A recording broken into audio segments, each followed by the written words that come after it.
You ask Tiger to solve. This deals with linear equations with one unknown. The final result is u equals 3. Let's solve it step by step. Simplify the expression.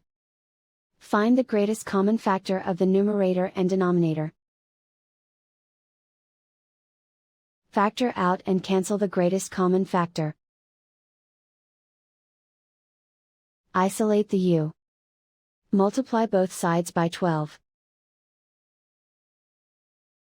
Group like terms. Multiply the coefficients. Simplify the fraction. Multiply the fractions. Find the greatest common factor of the numerator and denominator. Factor out and cancel the greatest common factor. And so the final result is u equals 3.